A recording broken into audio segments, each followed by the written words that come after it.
तो बायोट ने क्या कहा, एक छोटा सा करंट एलिमेंट होगा, उसके कारण प्रोड्यूस मैग्नेटिक फील्ड हम बता सकते हैं। उसका उन्होंने एक फॉर्मूला बता दिया और उस फॉर्मूले को हमने यहां शायद लिख दिया था, म्यू नॉट बटे में क्या 4 पाई आईडीएल साइन थीटा बाई में क्या आर स्क्वायर। तो बच्चों को याद हो गया है, ये बायोट सावर्ट ने ये वाला फॉर्मूला दे दिया और इस वाले फॉर्मूला का मैग्नेटिक फील्ड कितना मिलेगा एक छोटे से करंट एलिमेंट के, ये छोटा सा करंट एलिमेंट, ये जो छोटा सा करंट एलिमेंट है उसका यहां पर कितनी मैग्नेटिक फील्ड बनेगी, इस वायर से कितनी डिस्टेंस पे बताओ, आर डिस्टेंस पे, इसका फॉर्मूला दिया। ठीक है, अगर हम एक बार फिर से इस वायर को फिर से बनाएं और तुम्हें हम बताएं तो तुम कहोगे कि सर ये हमारी एक वायर है जिसमें करंट कैरी करता है आई, और एक छोटा सा करंट एलिमेंट ले लिया क्या आई डीएल, डीएल करंट एलिमेंट है, यानी डीएल ये लेंथ ऑफ वायर है और इस छोटी सी लेंथ ऑफ वायर के कारण इससे आर डिस्टेंस पे एक मैग्नेटिक फील्ड प्रोड्यूस होगा जिसका मैग्नीट्यूड डीबी होगा, छोटा ही होगा। ठीक है ना, और इस डीबी का मैग्नीट्यूड का फॉर्मूला उन्होंने लिख दिया म्यू नॉट बटे में 4 पाई आई डीएल, बोलो साइन थीटा बाई में, थीटा क्या था भाई, ये वाला एंगल। इतनी बात सभी बच्चे अपने दिमाग में रख लो। और ये डीबी क्या है, मैग्नीट्यूड है किसका, मैग्नेटिक फील्ड। और मैग्नेटिक फील्ड क्या है, वेक्टर है, इसके पास डायरेक्शन भी होगा। तो डायरेक्शन को निकालने के लिए देखो साइन थीटा किस वेक्टर के किस प्रोडक्ट को बताने की कोशिश कर रहा है, साइन थीटा वेक्टर के किस प्रोडक्ट को, क्रॉस प्रोडक्ट को। चलो तो अगर हम डीबी को वेक्टर के फॉर्म में लिखते हैं, यहां लिखते हैं म्यू नॉट बटे में क्या बताओ 4 पाई। जैसा कि तुम सभी बच्चों को पता है कि आईडीएल जो है एक वेक्टर के जैसा ट्रीट कर सकते हो, और ये आईडीएल का डायरेक्शन क्या होगा, करंट के डायरेक्शन के अलोंग होगा। और ये आर भी एक वेक्टर बनाया जा सकता है, ये जो हमारा आर लाइन है इस लाइन का वेक्टर बना सकते हैं। बाई में क्या हो गया, यहां आर का क्यूब लिख दिया। तो ये आईडीएल और आर, ये आईडीएल क्या है, इस प्लेन ऑफ पेपर में, इस बोर्ड पे, ये पैनल पे प्लेन ऑफ पेपर, ये जो है इस प्लेन में आईडीएल है और आर भी इसी प्लेन ऑफ में है। तो इन दोनों का क्रॉस प्रोडक्ट होगा। आईडीएल को थीटा से मल्टीप्लाई कर देते हैं, आईडीएल को आर से मल्टीप्लाई कर, बताइए क्लॉकवाइज है कि एंटी क्लॉकवाइज है, क्लॉकवाइज है। क्लॉकवाइज का इफेक्ट इनवर्ड होता है कि आउटवर्ड होता है, इनवर्ड होगा। यहां पर मैग्नेटिक फील्ड क्या बनेगा, इनवर्ड। यहां पर magnetic field inward perpendicular inward होगा। और ये परपेंडिकुलर, इस डीबी का जो डायरेक्शन होगा ये परपेंडिकुलर किस पे होगा, आईडीएल के भी होगा। और ये डीबी का जो डायरेक्शन होगा वो परपेंडिकुलर किस पे होगा, कोई बच्चा बताएगा, आर पे भी होगा। क्योंकि हम जानते हैं क्रॉस प्रोडक्ट में अगर सी वेक्टर जनरेट होता था और ए क्रॉस बी के प्रोडक्ट से बनता था, तो ये वेक्टर जो होता था सी वेक्टर, ये परपेंडिकुलर क्या होता था, ए वेक्टर पे भी, और सी वेक्टर परपेंडिकुलर क्या होता था बताओ, बी वेक्टर पे। तो ये जो डीबी वेक्टर है वो परपेंडिकुलर आईडीएल पे भी होगा और आर पे होगा। और इस डीबी वेक्टर को हम वेक्टर के फॉर्म में ऐसे लिख सकते हैं। लिखा था पिछली क्लास में सभी बच्चा पार्टी लिखा था सब बच्चा, तो प्लीज इसे याद कर लो। वेक्टर फॉर्म में ऐसे लिखते हैं। और स्केलर फॉर्म में कैसे लिखे, इसके मैग्नीट्यूड के फॉर्म में ऐसे लिखेंगे। तुम कहोगे सर इन दोनों में बहुत ज्यादा अंतर दिख रहा है, वहां आर क्यूब है यहाँ आर स्क्वायर है। सर अगर उसको तुम स्केलर फॉर्म में कन्वर्ट करोगे, वेक्टर हटाने की कोशिश करोगे, तो यहां पर तुम क्या लिखोगे, इस जगह पे आप डीबी लिखोगे, डीबी बराबर क्या लिखोगे, म्यू नॉट बटे में क्या लिखेंगे बताओ को बच्चा, 4 पाई, क्या लिखेगा बताओ, आई डीएल लिखेगा, साथ में क्या लिखेगा, क्रॉस मत लिखो, क्या लिखो, सिंपल आर लिख दो और साइन थीटा लगा दो, नीचे में क्या लिख दो बताओ, आर क्यूब। आर क्यूब से एक आर को क्या कर दो, कट कर दो। जैसे ही एक आर को कट करोगे तुम्हारा बेसिक फॉर्मूला जो था वो फॉर्मूला क्या होगा बताओ, जनरेट हो जाएगा। कितना जनरेट होगा, कोई बच्चा बताएगा, बोलो कोई बच्चा। म्यू नॉट बटे में क्या लिखेगा बताओ, 4 पाई आईडीएल साइन थीटा बाई में क्या होगा, ये हमारा डीबी का मैग्नीट्यूड का फॉर्मूला। ये फॉर्मूला और वहां वाला फॉर्मूला क्या है, सेम ही तो है। तो उसका वेक्टर फॉर्म ये हो गया, स्केलर फॉर्म हो गया। इतनी बात की चर्चा हो गई थी। ये मैग्नेटिक फील्ड है, इसका अगर हमें सोर्स पूछेंगे तो क्या बताओगे, मैग्नेटिक फील्ड का सोर्स कौन है, आइडियल है। मैग्नेटिक फील्ड का सोर्स कौन है, आइडियल है। ये आइडियल वेक्टर है कि स्केलर है, वेक्टर है। अगर हम इलेक्ट्रिक फील्ड की बात करें तो इलेक्ट्रिक फील्ड क्या है बताओ, के क्यू बाई आर स्क्वायर। इसका सोर्स कौन है, इलेक्ट्रिक फील्ड का सोर्स कौन है, चार्ज है यार। चार्ज क्या है, वेक्टर है कि स्केलर है, स्केलर है।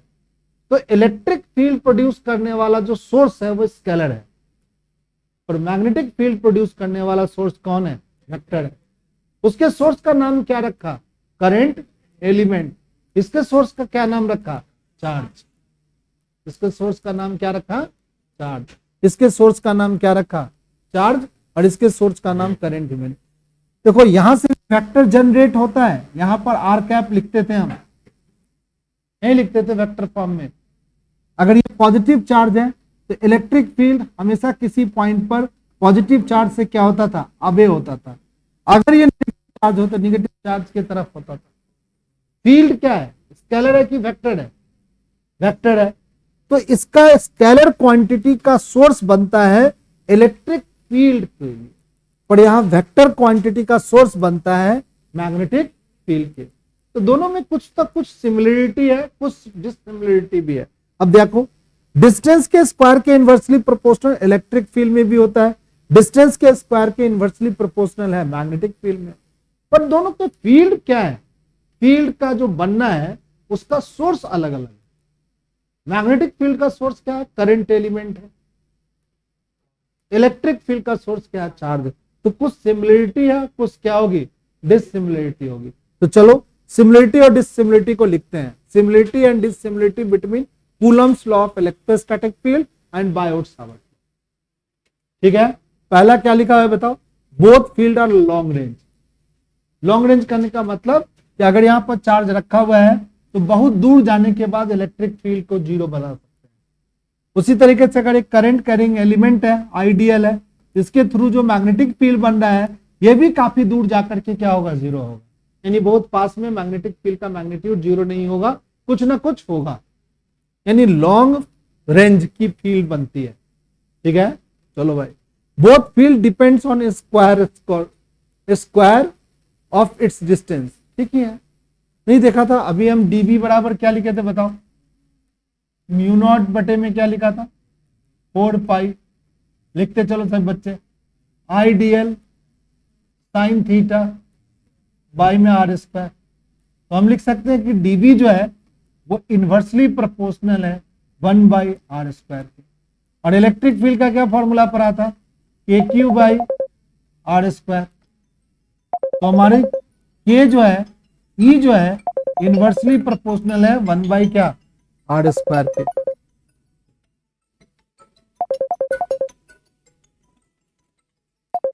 नीला ही देखो तो लक्ष्वा है।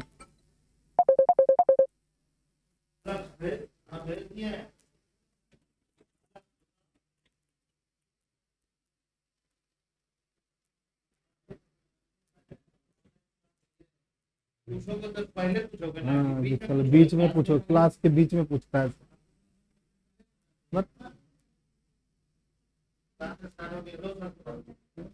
रिकॉर्डिंग होता रहता है 75 अंक का।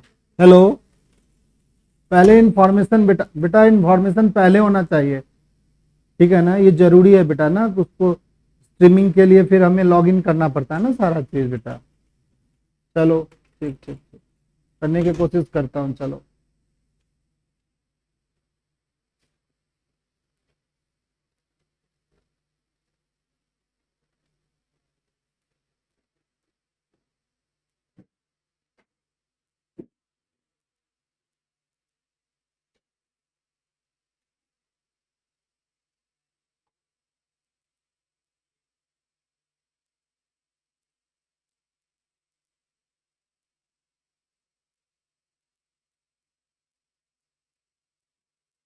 लिखो सभी स्टूडेंट।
आयुष, मेरी आवाज आ रही है? Yes sir. चलो ठीक है। जो ही बच्चे ऑनलाइन क्लास ज्वाइन करेंगे वो हमें कम से कम 1 घंटा पहले इंटीमेट करेंगे, ठीक है ना? वर्ड्स पे अगर करोगे तो फिर दिक्कत होती है क्लास को। तो similarity and dissimilarity between Coulomb's law and electrostatic field. तो both field are long range, समझ गया सब बच्चा? Both field depends on the inverse of square distance. Distance के स्क्वायर के इनवर्स पे डिपेंड करेगा भाई। इलेक्ट्रिक फील्ड भी डिस्टेंस के स्क्वायर के इनवर्सली प्रोपोर्शनल है और मैग्नेटिक फील्ड भी है। Both field obey superposition theory. सभी बच्चों को पता है सुपरपोजिशन थ्योरी। अगर कोई सुपरपोजिशन थ्योरी में कोई करंट ऐसे जा रहा है,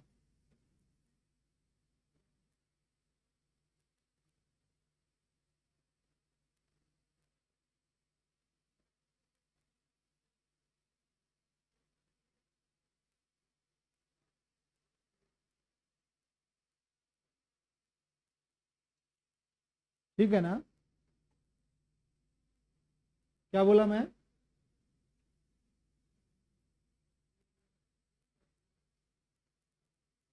कि अगर एक वायर में करंट ऐसे जा रहा है तो बताओ इसके कारण मैग्नेटिक फील्ड यहां पर कितना होगा? इनवर्ड होगा कि आउटवर्ड होगा? इनवर्ड होगा। नहीं होगा? कैसे समझ रहे हो इनवर्ड भाई? तो राइट हैंड है, इस वायर के डायरेक्शन में करंट को लगाओ, थंब को लगाओ और कर्ल ऑफ फिंगर देखो अंदर की ओर जा रहा है, तो ये मैग्नेटिक फील्ड अंदर की ओर जा बनेगा।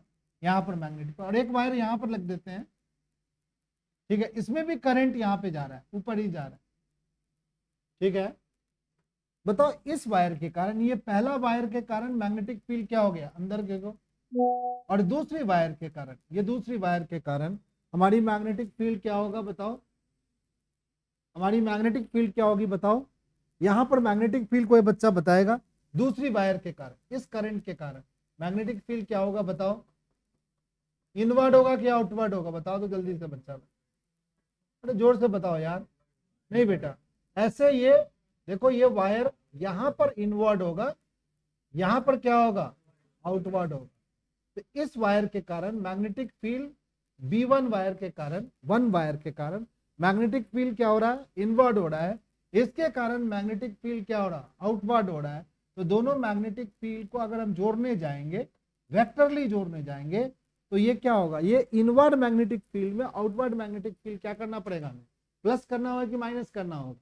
माइनस करना पड़ेगा, क्योंकि सुपरपोजिशन थ्योरी यही बात को बताता है कि बहुत सारे अगर क्या है, सोर्स है, जैसे चार्ज का सोर्स बहुत सारे होते थे, तो किसी पर्टिकुलर पॉइंट पर नेट मैग्नेटिक फील्ड का डायरेक्शन हम सुपरपोजिशन थ्योरी से, या नेट मैग्नेटिक फील्ड का मैग्नीट्यूड सुपरपोजिशन थ्योरी से निकालते थे। उसी तरीके से ये भी जो मैग्नेटिक फील्ड है वो भी क्या करेगा? सुपरपोजिशन थ्योरी के कॉन्सेप्ट को क्या करेगा? मानेगा। सपोज कर ले किसी वायर में वायर में करंट ऐसे जा रहा है, दूसरे वायर में करंट ऐसे जा रहा है, कोई आदमी कह रहा है कि यहाँ पर मैग्नेटिक फील्ड निकालो बॉस, तो बताओ इस वायर के कारण, जो पहला वायर है इसमें करंट I1 जा रहा है, इसके कारण यहाँ पर मैग्नेटिक फील्ड बताओ इनवर्ड होगा कि आउटवर्ड होगा? इनवर्ड होगा, इनवर्ड होगा, इनवर्ड होगा। देखो थंब का डायरेक्शन इधर की ओर और ये मैग्नेटिक फील्ड का डायरेक्शन अंदर की ओर है, तो ये अंदर की ओर हो गया। नहीं, अब करंट किधर जा रहा है? नीचे की ओर जा रहा है। करंट ये वाला क्या जा रहा है? नीचे की ओर जा रहा है। तो मैग्नेटिक फील्ड क्या होगा बताओ? इधर की ओर आउटवर्ड होगा। तो फिर से हम मैग्नेटिक फील्ड इनवर्ड और एक मैग्नेटिक फील्ड आउटवर्ड अगर इस जगह बन रहा है तो दोनों मैग्नेटिक फील्ड को जोड़ने जाएंगे तो क्या होगा? घटा देगा। समझ गया? बट अगर करंट ऐसे भेज दे, अगर करंट का मैग्नीट्यूड ऐसे भेज दे, करंट ऐसे भेज दे, तो इस वायर के कारण भी मैग्नेटिक फील्ड इनवर्ड होगा और इस वायर कारण भी मैग्नेटिक फील्ड इनवर्ड होगा। तो इस बार दोनों मैग्नेटिक फील्ड क्या हो जाएगा? प्लस हो जाएगा। तो इस तरीके से सोचना, दैट इज कॉल्ड क्या? Both field obey superposition theory. ठीक है, चलो भाई। इलेक्ट्रिक फील्ड का सोर्स जो है स्केलर है, ठीक है। इलेक्ट्रिक फील्ड का सोर्स कौन है बताओ? चार्ज है, ये स्केलर सोर्स है। बट हमारे मैग्नेटिक फील्ड का सोर्स कौन है बताओ? वेक्टर सोर्स है। मैग्नेटिक फील्ड का सोर्स कौन है? करंट एलिमेंट है, वेक्टर सोर्स है। Electric field act in a direction of R. अब देखो इलेक्ट्रिक फील्ड, अगर कोई चार्ज यहां पर रखा हुआ है, यहाँ पे इलेक्ट्रिक फील्ड क्या होगा भाई? ये इलेक्ट्रिक फील्ड जो होगा ये आर के डायरेक्शन के अलोंग होगा। अगर ये आर है तो ये आर कैप आर का डायरेक्शन बताएगा। क्या मैग्नेटिक फील्ड ऐसी बात को मानता है क्या? अगर ये वायर है, इस वायर में अगर करंट जा रहा है तो यहाँ पर मैग्नेटिक फील्ड बताओ इनवर्ड होगा। ये आर ऐसे हो गया, ये आर के अलोंग क्या इलेक्ट्रिक मैग्नेटिक फील्ड होता है? ऐसे होता है क्या यार? मैग्नेटिक फील्ड ऐसे होता है क्या यार? आर के परपेंडिकुलरली यहाँ क्या होगा बताओ? इनवर्ड होगा। मैग्नेटिक फील्ड यहाँ आर पर परपेंडिकुलर होता है, यहाँ पर इलेक्ट्रिक फील्ड आर के क्या होता है? अलोंग होता है। नहीं समझा भाई? यहाँ पे इलेक्ट्रिक फील्ड क्या है? मैग्नेटिक फील्ड यहाँ पर है। तो मैग्नेटिक फील्ड हम पूछेंगे यहाँ पर कैसे बनेगा? ये करंट कैरिंग वायर है। कैसे बोलोगे भाई? करंट कैरिंग वायर के अलोंग हम थंब को लगाएंगे ऐसे, और इलेक्ट्रिक, ये जो मैग्नेटिक फील्ड बन रहा है वो बताओ इस आर के परपेंडिकुलरली क्या बन रहा है बताओ? इनवर्ड बन रहा है। नहीं बन रहा है तो लिखा गया। But magnetic field perpendicular to क्या हो गया? आर। बट अगर हम इलेक्ट्रिक फील्ड की बात करते हैं, यहाँ पर पॉजिटिव चार्ज रख दिया और ये डिस्टेंस आर है यहाँ तक, तो इलेक्ट्रिक फील्ड का डायरेक्शन क्या है? आर के अलोंग है। डिफरेंस है कि सिमिलर कैरेक्टर है? डिफरेंट कैरेक्टर है। इलेक्ट्रिक फील्ड आर पर क्या बनता है बताओ? आर के अलोंग बनता है। और मैग्नेटिक फील्ड आर के क्या बनता है बताओ? परपेंडिकुलर। या तो परपेंडिकुलरली इनवर्ड बनेगा, ये परपेंडिकुलरली क्या बनेगा? आउटवर्ड बनेगा। चीजों को समझ जाओ। चलो, angle is not represent in electric field. Electric field में देखो कहाँ एंगल का फॉर्मूला है? क्या फॉर्मूला है? K Q by R. Magnetic field में एंगल भी रोल अदा करते थे। इस तरीके से these are the some similarity between Biot Savart law and क्या? कूलम्ब्स लॉ, जो इलेक्ट्रिक फील्ड को क्या करता है। ठीक है, ये दो टॉपिक हम लोग क्या कर लिए, समझ लिए कि बायोट-सावर्ट लॉ के हेल्प से और कूलम्ब्स लॉ के सबसे दोनों फील्ड के बारे में हमने समझा। चलो एक छोटा सा एक और बात समझते हैं। लिखो सही बच्चे, relation between epsilon naught, mu naught and C.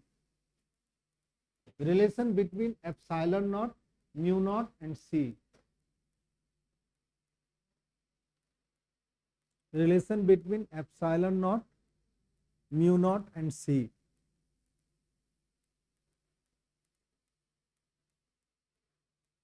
चलो भाई,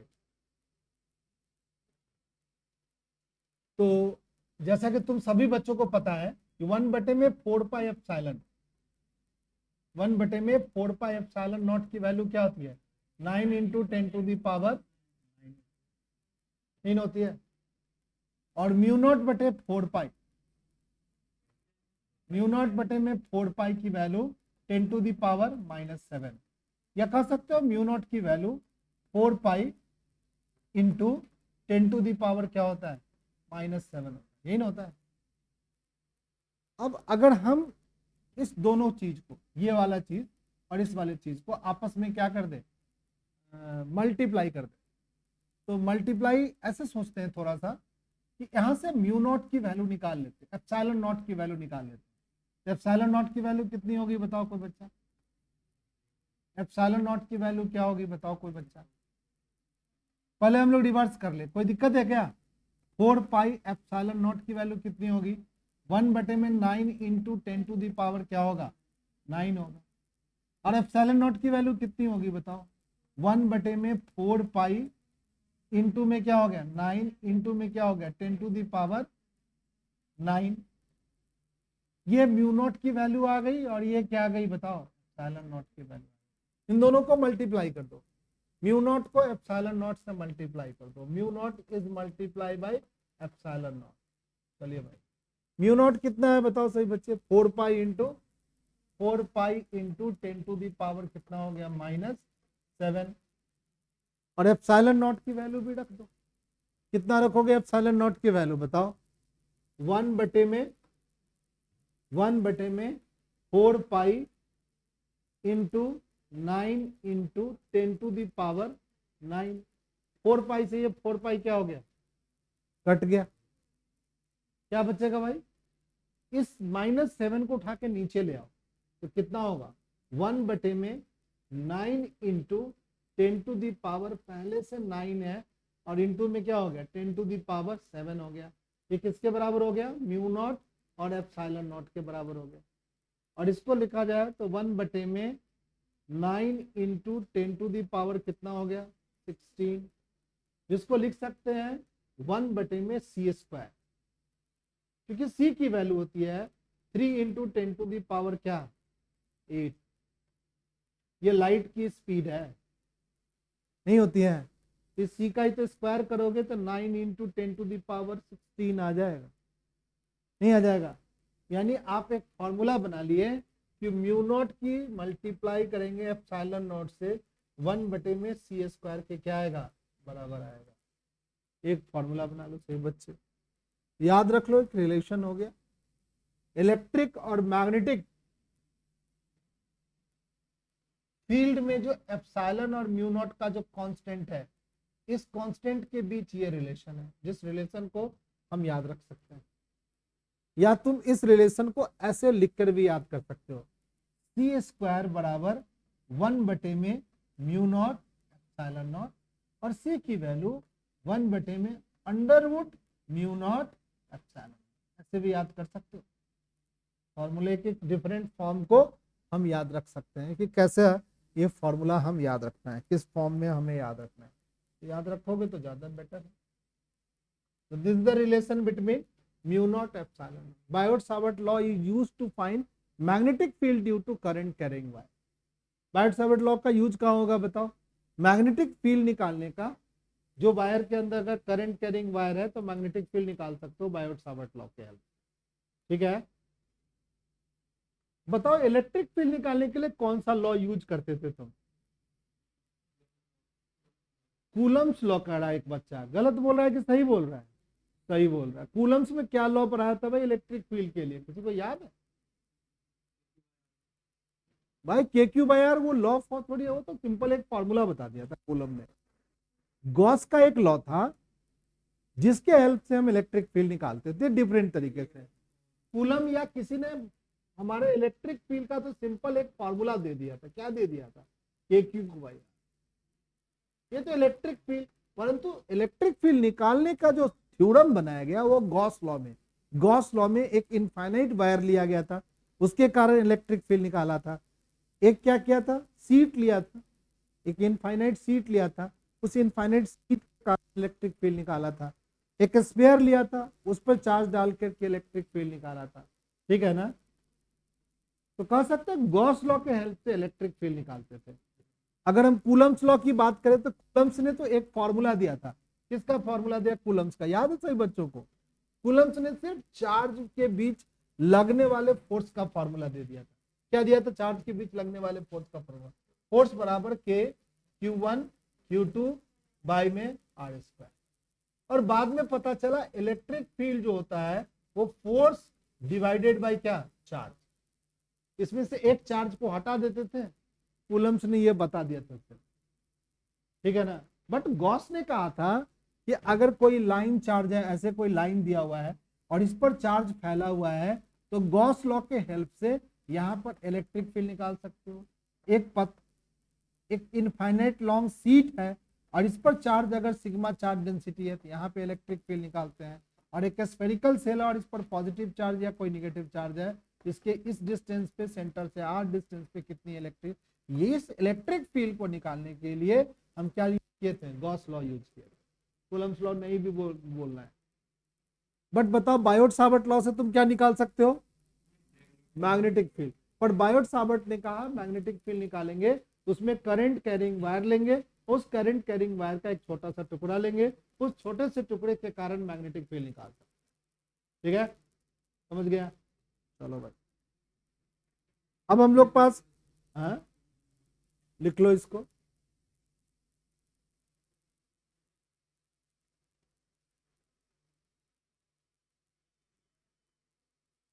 इसके बाद हम लोग जो पढ़ेंगे, एक सर्कुलर वायर ले लेंगे, उसके अंदर एक करंट को फ्लो करा देंगे और उसके सेंटर से एक पर्टिकुलर डिस्टेंस पर मैग्नेटिक फील्ड निकालें। ठीक है, तो पहले हम लोग सेंटर पे निकाल लेते हैं। एक वायर है जिससे मैग्नेटिक फील्ड निकालना है और वो सेंटर पे निकालें। लिखेंगे सही बच्चा कि drive an expression of electric field, देखो सही बच्चा, लिख लिया ये।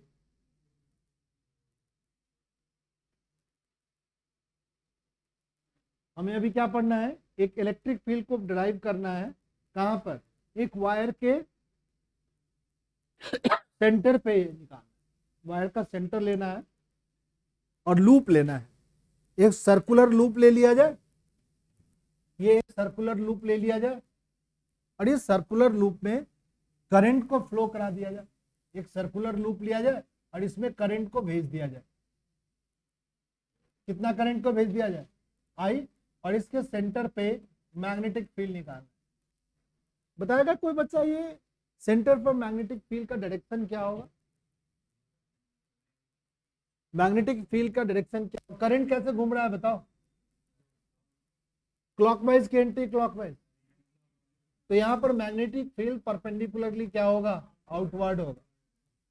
परपेंडिकुलरली, तुम कहो सर कैसे, तो थंब को डायरेक्शन ऑफ क्या कर लो, करंट वायर के डायरेक्शन में लिख लो। बताओ ये फिंगर कैसे घूम रहा है, ऐसे घूम रहा है ना, ऐसे घूम रहा है, ये फिंगर ऐसे घूम रहा है।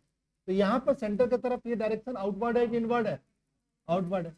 यहाँ से करंट का डायरेक्शन ये हो गया, ये बाहर से क्या हो रहा है, अंदर की ओर है, हाथ की फिंगर अंदर की ओर जा रही है और सेंटर की तरफ प्रोजेक्शन किधर की ओर आ रही है, बाहर की ओर। तो यहाँ आउटवर्ड, परपेंडिकुलरली आउटवर्ड होगा।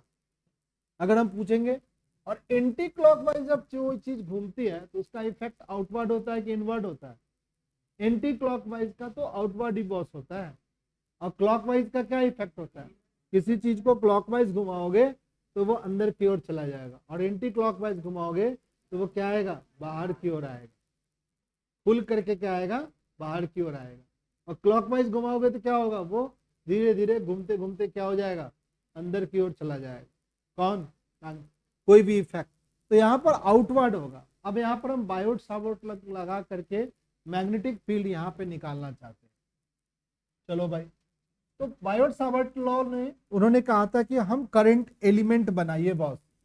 इसमें कितना करंट फ्लो कर रहा है इस वायर में बताओ, आई करंट फ्लो कर रहा है। ठीक है, और ये छोटी सी एक लेंथ ले लिया डीएल। तो इस वायर के एक छोटे से लूप को हमने कंसीडर कर लिया, क्योंकि बायोट सावर्ट लॉ लगाने के लिए हमें करंट कैरिंग वायर का एक छोटा सा लूप लेना है। छोटा सा लूप नहीं, छोटा सा एक पोर्शन लेना है। तो छोटा सा एक पोर्शन ले लिया, कितना ले लिया बताओ, डीएल एक छोटा सा टुकड़ा ले लिया।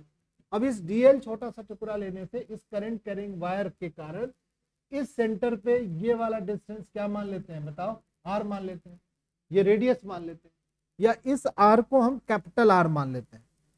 इस आर को हम क्या मान ले, कैपिटल आर मान। अब इस छोटे से लूप के कारण मैग्नेटिक फील्ड बनेगा। कितना मैग्नेटिक फील्ड बनेगा भाई, तो डीबी बराबर क्या होगा, कोई बच्चा बताएगा? म्यू नॉट बटे में क्या लिखेगा, 4 पाई आईडीएल लिखेगा साइन थीटा बाई में क्या लिखोगे, कैपिटल आर स्क्वायर, ये लिखेगा ना, कैपिटल आर हमने रेडियस का दे दिया तो हमने कैपिटल आर स्क्वायर लिया। अब हमें म्यू नॉट बटे, परंतु ये तो छोटी सी वायर के कारण हुआ है, हमें तो पूरी वायर के कारण मैग्नेटिक फील्ड निकालनी है, ठीक है। तो यहाँ पर दिक्कत क्या कर रहा है, ये थीटा एक दिक्कत कर रहा है। थीटा देखते हैं किसी किसके बीच का एंगल होता था, अगर हम पिछला वाला लेक्चर याद करें तो ये हमारा करंट कैरिंग वायर होता था, यहाँ पर एक पॉइंट बनाते थे, यहाँ पर आइडियल लेते थे, आइडियल से ये वाला एंगल लेते थे, करंट का डायरेक्शन ये होता था और आर का डायरेक्शन ये होता था, तो दोनों का बीच का एंगल ये थीटा होता था। अब ये आर का डायरेक्शन क्या है भाई, आर का ये डायरेक्शन है, करंट का क्या डायरेक्शन है, छोटे से करंट एलिमेंट का डायरेक्शन क्या है, ये है। बताओ इन दोनों के बीच का एंगल कितना है, 90 है। चलो भाई थीटा तो 90 है भाई, इस केस के लिए 90 है थीटा, थीटा 90 है। किसी को दिक्कत है भाई? भाई ये छोटा सा जो पोर्शन है वायर का, तुम कहोगे सर जी यहाँ पे लेंगे तब, यार ये छोटा सा पोर्शन तो इस पर आर हमेशा क्या होगा बताओ, इस छोटे से पोर्शन पे आर का मैग्नीट्यूड, आर का जो डायरेक्शन होगा वो हमेशा क्या होगा, परपेंडिकुलर होगा। तो थीटा 90 हो गया।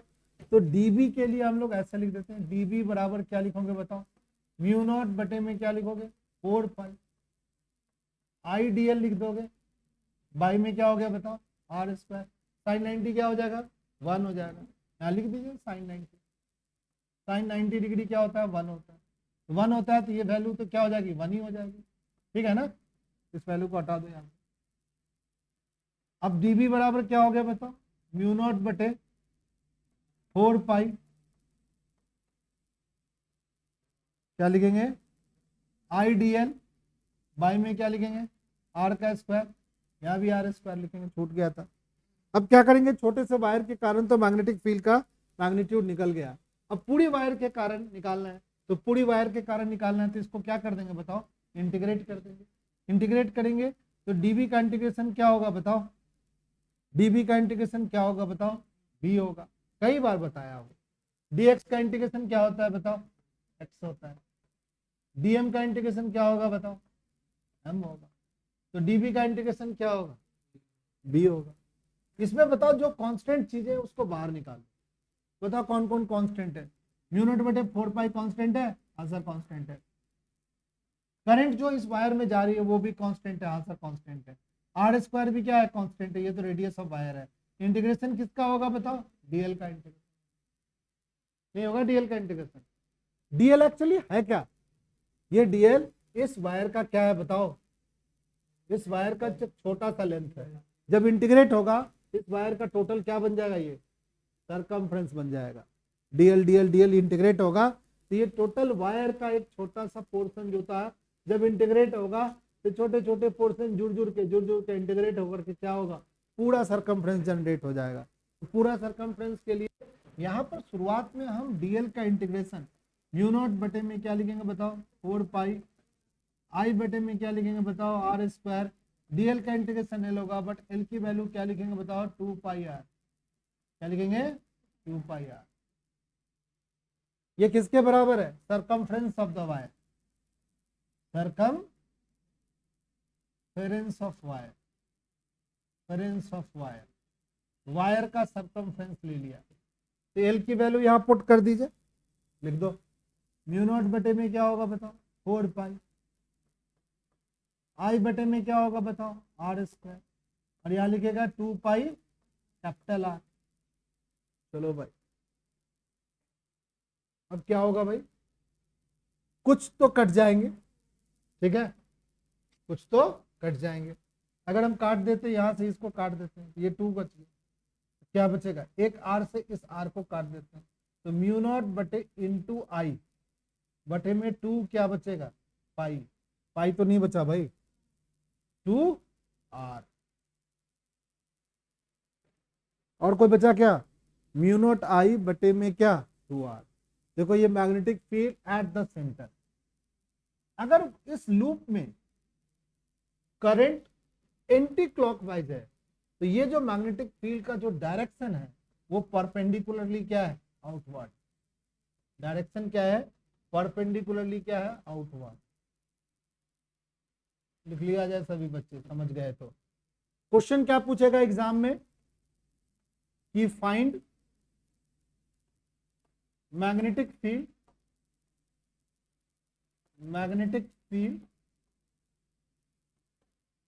at the center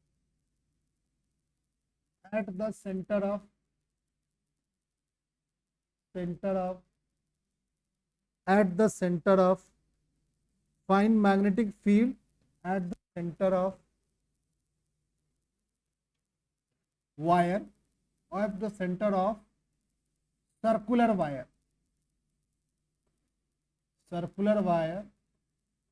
carry current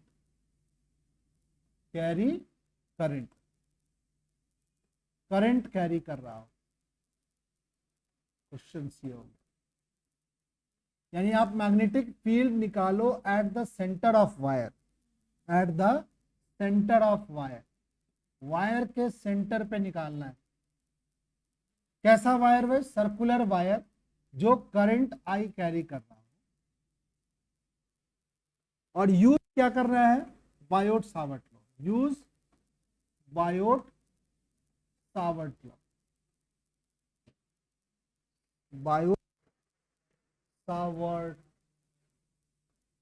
Savart law ऐसा कहेगा तो आप ये लिखेंगे। थोड़ी सी आप कंसिडरेशन लिख देना। कंसीडर ए वायर हैविंग क्या? रेडियस आर, ऐसा कुछ लिख देंगे। कैरी करंट क्या? आई। अगर हमें कंसिडरेशन लिखना हो तो लिखना पड़ेगा consider a wire of circular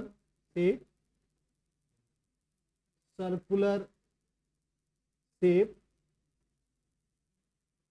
carry current are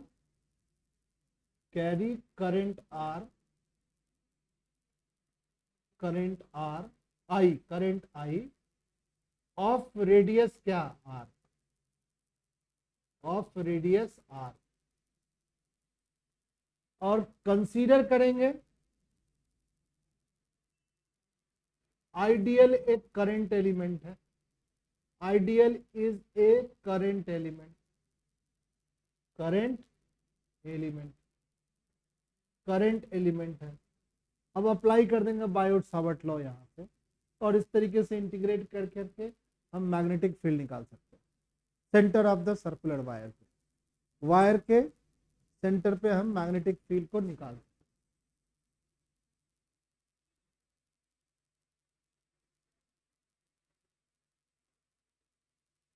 Ayush,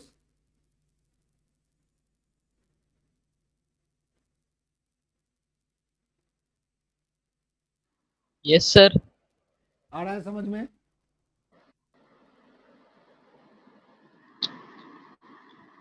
yes sir, आ रहा समझ में। चलो, कब ज्वाइन करेगा फिर से फिजिकल क्लास?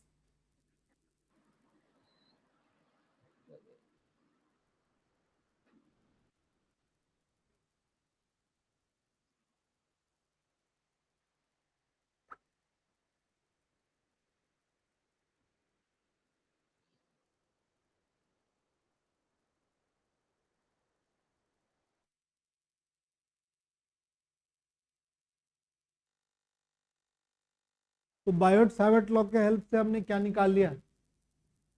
एक वायर लिया, उस वायर के सेंटर पर मैग्नेटिक फील्ड निकाल लिया।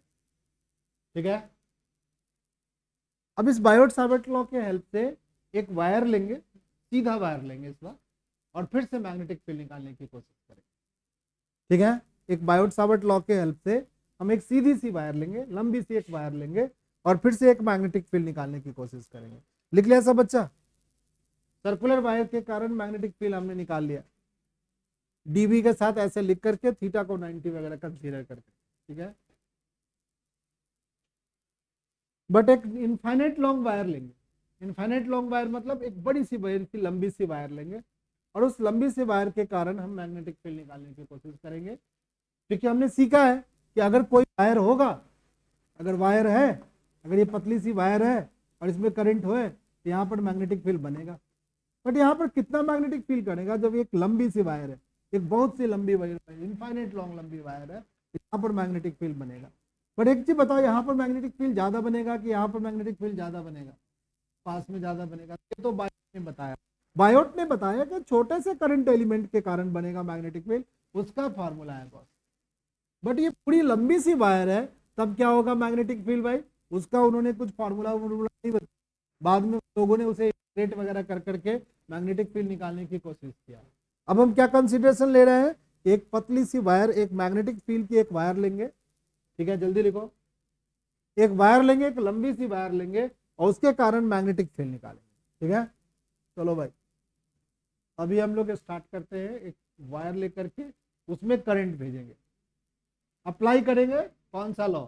Biot law, Savart law. चले गाड़ी लेके आगे, चलो जल्दी करो, लिखो सब फटाफट। एक लंबी सी वायर है, एक लंबी सी वायर, ये बहुत लंबी वायर है, इनफाइनाइट लॉन्ग वायर है, ठीक है। और तुम्हें यहाँ पर मैग्नेटिक फील्ड कह रहा है निकालो भैया, यहाँ पर मैग्नेटिक फील्ड निकालो, और इस मैग्नेटिक फील्ड का कड़ा मैग्नीट्यूड निकाल के दिखाओ भाई कितना मैग्नेटिक फील्ड है। तो तुमने यहाँ पर एक करंट एलिमेंट मान लिया, और ये करंट आइडियल करंट एलिमेंट, ठीक है। और ये करंट एलिमेंट क्या हो गया? ऐसे, ये आर हो गया। ऐसे नहीं मानते थे बायोट सावर्ट लॉ में? अप्लाई तो करना पड़ेगा हमें बायोट सावर्ट लॉ ही भाई। तो इसमें करंट कैरिंग कर रहा है, कितना करंट कैरी कर रहा है बताओ? आई करंट कैरी कर रहा है। और ये छोटा सा लेंथ ले लिया हमने, डीएल लेंथ ले लिया, और यहाँ से एक वायर का ये वाला डिस्टेंस आर मान लिया, और इस पर्टिकुलर पॉइंट पर हमें मैग्नेटिक फील्ड निकालना। कोई बच्चा बताएगा करंट अगर ऊपर जा रहा है तो वहां मैग्नेटिक फील्ड का डायरेक्शन इनवर्ड होगा कि आउटवर्ड होगा? इनवर्ड होगा। इनवर्ड का साइन हम बना दें ऐसे करके, क्योंकि डायरेक्शन तो हम ऑलरेडी ढूंढ चुके हैं, परपेंडिकुलरली इनवर्ड। कैसे भाई? इस थंब का करंट के डायरेक्शन में लगाओ, राइट हैंड से थंब के डायरेक्शन में लगाओ, ये हमारा राइट हैंड है जिससे हम लिखते हैं, और ये हमारा क्या हो गया? थंब का डायरेक्शन। हमारी फिंगर उधर की ओर क्या होती है? अंदर की ओर आ रही है, तो ये मैग्नेटिक फील्ड इस साइड क्या होगा? अंदर की ओर। इस छोटे से करंट एलिमेंट पर कितना मैग्नेटिक फील्ड प्रोड्यूस होगा वो तो निकल जाएगा। कितना होगा भाई? आप सभी बच्चे जानते हैं, डीबी बराबर क्या लिखेगा बताओ? लिखना शुरू करो सही बच्चे। म्यू नॉट बटे में क्या होगा? 4 पाई आइडियल साइन थीटा बाई में आर। बायोट सावर्ट लॉ तो इतना ही बता पाया, अब इसको इंटीग्रेट करना पड़ेगा, और यहाँ इंटीग्रेट करने पे हमें मैथमेटिक्स की जरूरत पड़ेगी नहीं? चलो भाई, अब इंटीग्रेट करने में क्या क्या प्रॉब्लम आ रहा है सुनो। पिछली जो सवाल हमने बनाया उसमें डीएल का इंटीग्रेशन सीधा किया था, थीटा 90 के बराबर लिख दिया था, और वो हर एक केस में थीटा 90 के बराबर। अगर हम पिछले सवाल को देखें तो हर एक केस में डीएल आप कहीं भी बनाओ, यहाँ पे डीएल बनाओ, थीटा क्या होगा भाई? 90 होगा। यहाँ पे डीएल बनाओ, थीटा क्या होगा? ये आर और ये डीएल, आई डीएल का डायरेक्शन छोटे से डीएल के साथ आर का एंगल कितने डिग्री का है? 90 डिग्री। बट यहाँ पर ध्यान से देखो, थीटा हमेशा 90 डिग्री नहीं है बॉस। जहां डीएल चेंज होगा, डीएल यहाँ भागेगा, थीटा क्या होगा? चेंज होगा। यानी एक तो थीटा चेंज हो रहा है, और थीटा जैसे ही डीएल को आप इधर ले जाओगे, नीचे ले जाओगे, बताओ क्या चेंज हो जाएगा? आर भी चेंज हो जाएगा। बट पिछले सवाल में क्या दिक्कत नहीं था? थीटा भी कांस्टेंट था और आर भी कांस्टेंट था, हमें प्रॉब्लम कम था। बट यहाँ पर थीटा भी बदल रहा है और आर भी बदल रहा है, सिंपल इस एक्सप्रेशन का इंटीग्रेशन नहीं कर सकते, दो वेरिएबल के साथ इंटीग्रेशन नहीं हो सकता। और डीएल ये जो लेंथ है, ये वायर का लेंथ है, वायर का लेंथ तो इनफाइनाइट है, तो इंटीग्रेट करने जाएंगे तो तीन तीन वेरिएबल जैसा ट्रीट हो जाएगा, ये इंटीग्रेशन नहीं होगा। तो इंटीग्रेशन जब भी ऐसे आते हैं तो इंटीग्रेशन को हम इसके जो फैक्टर है जिस पर ये डिपेंड कर रहा है उसको चेंज कर देते हैं। क्या करेंगे भाई? यहां पर एक लाइन खींच देंगे ऐसे, इस डिस्टेंस को हम कैपिटल आर मान लेते हैं, कैपिटल आर नहीं मान लेते हैं, इसको एक्स मान लेते हैं, कोई दिक्कत है? और इस डिस्टेंस को हम एल मान लेते हैं, क्योंकि वायर के लेंथ को हमने एल जैसा, वायर का एक छोटा लेंथ हम डीएल लिए हैं, तो वायर का इस पोर्शन के लेंथ को हम क्या मान लेते हैं? एल मान लेते हैं। और एल इंटीग्रेट होगा इन्फिनिटी के लिए, बट एल भी चिक्कत करेगा। बट यहां पर इस राइट ट्रायंगल के लिए ये एक्स मान लिया और इसको एल मान लिया। इतनी बात डायग्राम में सभी बच्चे लिखो। इस एंगल को यहाँ पर थीटा मान लिया, ये एंगल 90 बना लिया, और इस थोड़ी देर के लिए इस एंगल को फाई लिख दिया। ठीक है, हमारी कोशिश क्या है कि साइन थीटा को भी हटा देने का दिल कर रहा है, ठीक है, और ये डीएल को भी हटा देना चाह रहे हैं, कुछ करना चाह रहे हैं, आर स्क्वायर को भी हटा देना चाह रहे हैं, सबको हटा करके एक नया वेरिएबल डिसाइड करना चाह रहे हैं, जिस पर हमारा इंटीग्रेशन आसानी से क्या हो जाए, परफॉर्म हो जाए। अब इसको हटाने के लिए हम लोगों ने क्या किया, एक बार हमने फॉर्मूला यूज किया साइन थीटा का। साइन थीटा का क्या फॉर्मूला होगा, कोई बच्चा बताएगा? साइन थीटा क्या होता था? परपेंडिकुलर बाई क्या होता था बताओ? बेस होता था। साइन थीटा क्या होता था बताओ? परपेंडिकुलर बाई हाइपोटेनस होता था। तो इस थीटा के लिए परपेंडिकुलर कौन होगा बताओ? इस थीटा के लिए परपेंडिकुलर कौन होता था बताओ? एक्स। और हाइपोटेनस कौन होगा बताओ? आर। नहीं? चलो, तो एक काम करो, सबसे बेस्ट ये होगा, एक काम ऐसे करते हैं, इस साइन थीटा को छोड़ देते हैं। थीटा और फाई ये दोनों मिलके कितना होगा, कोई बच्चा बताएगा? थीटा और फाई मिलके कितना होगा बताओ? 90 होगा। नहीं होगा, क्योंकि अकेला ये 90 है। तो थीटा किसके बराबर होगा बताओ? 90 माइनस, ठीक है, 90 माइनस 5। अब इस साइन थीटा के जगह dB और हम लिख देते हैं म्यू नॉट बटे में 4 पाई, बोलो, IDL साइन लिख देते हैं इसको 90 माइनस क्या लिख देते हैं बताओ? पाई बाई में क्या लिख देते हैं? R square. Sine 90 minus theta क्या होगा बताओ? Cos theta. तो क्या होगा? म्यू नॉट बटे में 4 pi IDL sine 90 minus theta क्या होता है? कॉस फाई बाई में क्या होगा बताओ? आर। ठीक है, सबको फाई में कन्वर्ट कर देते हैं जो जो वेरिएबल है। ठीक है, चलिए भाई, अब क्या हो गया, इस आर स्क्वायर को भी हटा देते हैं। आर को कैसे हटाएंगे? तो आर को हटाने के लिए हम इस ट्रायंगल में, कौन सा ट्रायंगल लिखो, धीरे धीरे लिखते चले जाओ, नहीं तो ये विकराल रूप धर लेगा धीरे धीरे। हाँ, विशाल रूप धर लेगा ये। कौन सा ट्रायंगल लेंगे? ट्रायंगल ओ ए बी में एक बार हम लोग कॉस फाई ले लेते हैं, कॉस फाई ले लेते हैं, कॉस फाई ले लेते हैं। कॉस फाई क्या होगा बताओ? कॉस फाई क्या होगा? बेस एक्स बटे में क्या होगा बताओ? एक्स बटे में क्या होगा? आर। नहीं होगा? और यहां से आर की वैल्यू निकाल लेते हैं। आर बराबर क्या होगा? एक्स बटे में कॉस फाई। तो आर स्क्वायर की वैल्यू क्या होगा? एक्स स्क्वायर बटे में कॉस स्क्वायर फाई। और आर स्क्वायर की वैल्यू यहां पुट कर देते हैं।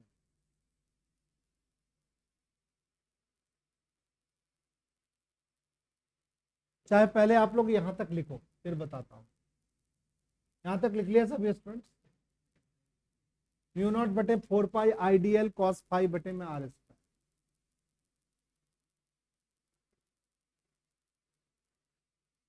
एक मिनट स्टूडेंट्स,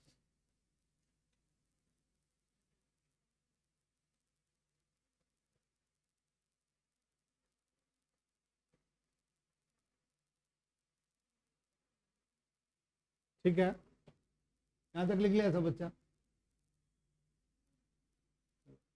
इसी ट्रायंगल में एक बार tan फाई ले लेते हैं। tan फाई ले लें, बताओ tan फाई क्या होगा? तो बचा दो, tan फाई क्या होगा? x बटे में l, x बटे में l। तो x की वैल्यू क्या होगी बताओ? l tan फाई, और tan phi, l tan phi. और x के जगह ना यहां पे हम पुट कर देते हैं, क्या पुट कर देते हैं? x के जगह हम पुट कर देते हैं l tan फाई। तो l स्क्वायर हो जाएगा, tan स्क्वायर क्या हो जाएगा बताओ? बोलो, tan स्क्वायर फाई बाई में क्या होगा बताओ? Cos square phi. ये आर स्क्वायर की वैल्यू, और इस आर स्क्वायर की वैल्यू वहां पुट कर देते हैं। क्या होगा बताओ? इस इक्वेशन में, फर्स्ट इक्वेशन में पुट कर दो। फर्स्ट इक्वेशन में पुट कर दो, क्या पुट कर दो आर स्क्वायर की वैल्यू, तो क्या होगा डीबी बराबर म्यू नॉट बटे में क्या होगा बताओ 4 पाई आई डी एल लिख दिया जाए कॉस फाइव बाई में क्या होगा, यहां पर सही लगाए फॉर्मूला क्या tan फाइव का,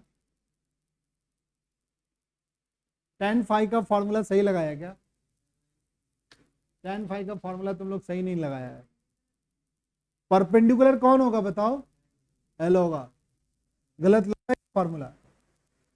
परपेंडिकुलर कौन होगा बताओ, एल होगा। परपेंडिकुलर कौन होगा, एल होगा। और बेस कौन होगा बताओ, एक्स होगा। तो एल बराबर क्या होगा बताओ, x tan five, x tan five. अब तो सारा चीज हमें फिर से क्या करना पड़ेगा, ठीक करना पड़ेगा।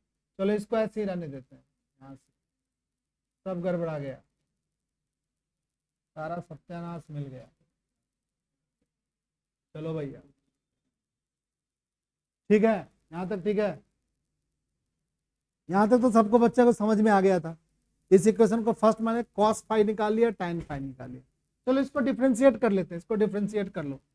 डीएल का इंटीग्रेशन क्या होगा, एल का इंटीग्रेशन क्या होगा बताओ, डीएल। एक्स कांस्टेंट है कि वेरिएबल है, एक्स कांस्टेंट है कि वेरिएबल है, कांस्टेंट है। ये परपेंडिकुलर डिस्टेंस है भाई, एक्स कांस्टेंट है। एक्स कांस्टेंट है तो यहाँ एक्स लिखेंगे। और tan फाइव का डेरिवेटिव क्या होता है, tan का डेरिवेटिव क्या होता है, tan का डेरिवेटिव क्या होता है, sec square phi d phi. ये एल का डेरिवेटिव कर रहे हैं किसके रिस्पेक्ट, फाइव के रिस्पेक्ट। फिर से एक बार समझेंगे इसको, एल का डेरिवेटिव किसके रिस्पेक्ट कर रहे हैं, फाइव के रिस्पेक्ट। तो कैसे लिखोगे, dl by D five, x constant है लिखेंगे, tan का डेरिवेटिव करेंगे क्या लिखेंगे बताओ, सेक स्क्वायर फाइव। अब dl बराबर क्या लिखेंगे बताओ, x इंटू सेक स्क्वायर क्या हो गया फाइव इंटू क्या लिखेगा बताओ डी फाइव। अब इन सभी वैल्यूओं को ना वहां पुट करने की कोशिश करते हैं। यहां से आर की वैल्यू निकाल लेते हैं। कोई बच्चा लिखेगा यहां पे आर की वैल्यू, एक्स बटे में क्या लिखेगा कोई बच्चा बताओ, cos फाइव। तो आर की वैल्यू क्या होगा, एक्स इंटू में सेक फाइव। अब सबकी वैल्यू किसकी, आर की और डीएल की वैल्यू उस इक्वेशन में पुट कर देते हैं, फर्स्ट इक्वेशन में। इतनी बात पहले एक बार फिर से समझ लेते हैं। ये बात सबको समझ में आया बायोट सावर्ट लॉ से। यहां से एक ट्रायंगल हमने अपने मन से यहां से एक लाइन बना ली। इस लाइन का परपेंडिकुलर डिस्टेंस को हमने क्या मान लिया, एक्स मान लिया। इस लेंथ को हमने क्या मान लिया, एल मान लिया। ये वाला लेंथ पहले से आर था।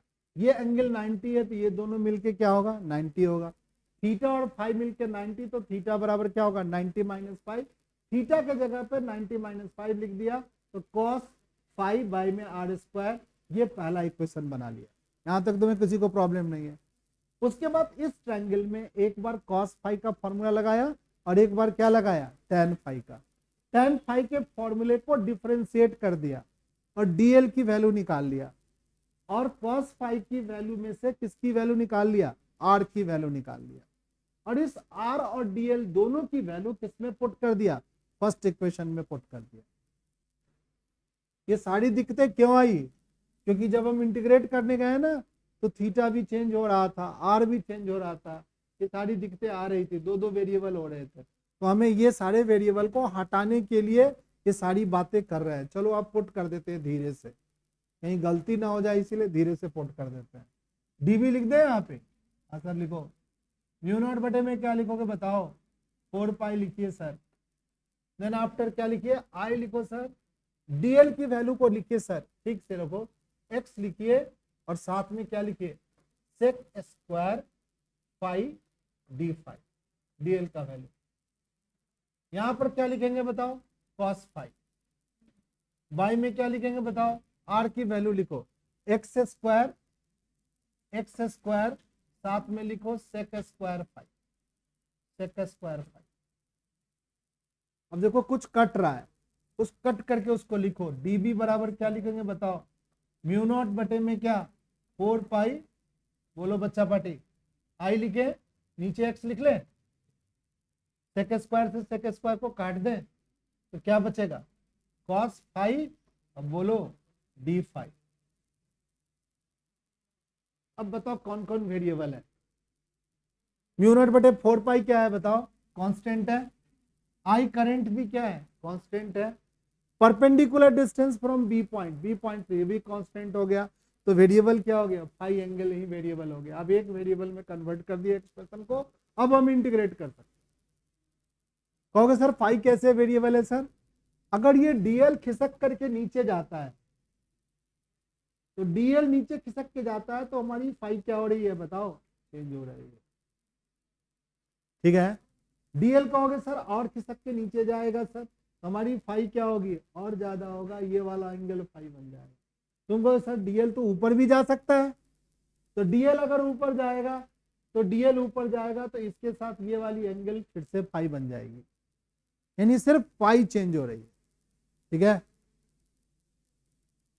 ऊपर वाले एक्सप्रेशन जो थे, इसके ऊपर जो एक्सप्रेशन थे उसमें थीटा भी चेंज हो रहा था, तो हमारा यहाँ थीटा चेंज हो रहा है, पर थीटा पर अब ये वाला एक्सप्रेशन डिपेंड ही नहीं कर रहा है, तो हमने थीटा को हटा दिया, आर को भी हटा दिया। आर की जगह क्या जनरेट कर लिया, इस पॉइंट से इसका परपेंडिकुलर डिस्टेंस, ये तो यूनिक होगा भाई, किसी वायर से किसी पर्टिकुलर पॉइंट का परपेंडिकुलर डिस्टेंस तो यूनिक होगा। ये डिस्टेंस यूनिक हो गया तो एक्स हमारा कांस्टेंट होगा, आई करंट तो कांस्टेंट ही है। अब इसको इंटीग्रेट कर देंगे हमारे ये, तो इनफाइनाइट लॉन्ग वायर के लिए क्या होगी बताओ, करंट का मैग्नीट्यूड, मैग्नेटिक फील्ड का मैग्नीट्यूड क्या होगा, निकल आएगा। अब एक चीज बताओ, ये जो वायर जब नीचे जा रहा है तो ये वाला एंगल क्या हो रहा है, यहाँ वाला एंगल सोचो थोड़ा सा तब लिखना, ये वाली एंगल क्या हो रही है बताओ, बहुत छोटी हो रही है, ये वाली एंगल बहुत छोटी हो रही है। बताओ ये एंगल धीरे धीरे क्या हो रहा है, बड़ा हो रहा है, बड़ा होते होते बहुत बड़ा हो जाएगा, कितना पहुंच जाएगा भाई 89.99999। हम कह रहे हैं कि ये वायर जो है आपका, ये वाला जो वायर है ये इनफाइनाइट लॉन्ग वायर है, तो ये जो वायर नीचे की ओर जो ये लाइन जाएगा ये एंगल बहुत छोटा होता जाएगा, ये वाली फाई एंगल बहुत जाएगा। हम कहेंगे कि ये जो फाई है वो 90 की तरफ जा रहा है, यानी फाई एंगल जो है वो टेंस करता है पाई/2 की ओर। अब यहां पर एक कंसिडरेशन लगाएंगे, if wire is infinite, if wire is infinite long, if wire is infinite long, wire is infinite long, infinite long, infinite long, और उस बी पॉइंट के जहां पर हमने पॉइंट बनाया था, जहां पर मैग्नेटिक फील्ड निकालना चाह रहे थे, उसके अलोंग वायर ऊपर भी इनफाइनाइट जा रही है और नीचे भी क्या रही है, इनफाइनाइट तक जा रही है। तो अगर if wire infinite long wire, long infinite long wire is infinite long, अगर ये इनफाइनाइट लॉन्ग वायर है तो फाई की जो वैल्यू है ना वो चली जाएगी क्या, -π/2 से +π/2। अगर इधर वाले एंगल को -π/2 मान दे तो ऊपर वाले एंगल को क्या मानेंगे, +π/2, और इस इंटरवल के बीच में वो वायर को हम इंटीग्रेट कर देंगे। तो नाउ इंटीग्रेट, इंटीग्रेट करोगे तो डीबी का इंटीग्रेशन होगा, म्यू नॉट बटे में 4 पाई इंटीग्रेशन से बाहर आएगा, आई इंटू क्या होगा बताओ, एक्स भी इंटीग्रेशन से बाहर आएगा। इंटीग्रेशन किसका होगा, कॉस फाई डी फाई का इंटीग्रेशन, कहां से, π/2 से, -π/2 से +π/2।